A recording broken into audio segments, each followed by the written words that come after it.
আপনার আলুতে আপনি এই অবস্থা অর্থাৎ 40 থেকে 50 দিনের মধ্যে ভিটামিন দিতে পারবেন কি পারবেন না এই বিষয় নিয়ে কথা বলছি। যদি আপনার গাছ এরকম হয়ে থাকে তাহলে ভিটামিন দেওয়ার প্রয়োজন হবে না। আর যদি আপনার গাছের এই ধরনের হয়ে থাকে অর্থাৎ এরকম ছোট হয়ে থাকে সেক্ষেত্রে আপনাকে ভিটামিন দিতে হবে। এরকম ছোট গাছ হয়ে থাকলে ভিটামিন দিতে হবে। আর যদি আপনার গাছ এই ধরনের যে দেখতে পাচ্ছেন গাছ বড় হয়ে থাকে, এভাবে গাছ ভরে যায়, গোটা জমি পরিপূর্ণ হয়ে যায়, সেক্ষেত্রে আপনাকে ভিটামিন দেওয়ার প্রয়োজন পড়বে না। এখন কোন ভিটামিনটা দিবেন যদি আপনার গাছটা ছোট হয়ে থাকে, সেক্ষেত্রে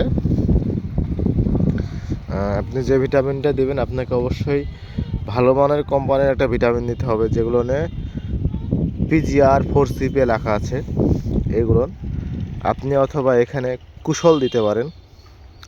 সেটা যদি না পান সেক্ষেত্রে আপনি আপনার জমি থেকে ফ্লোরা দিতে পারেন, টোপাজ, সিলেটেড জিঙ্ক এইটা দিতে পারেন।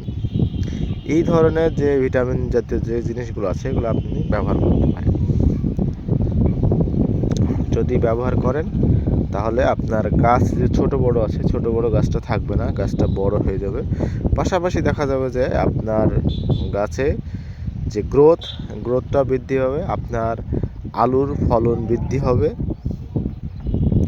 আপনার আলু ধরবে বেশি।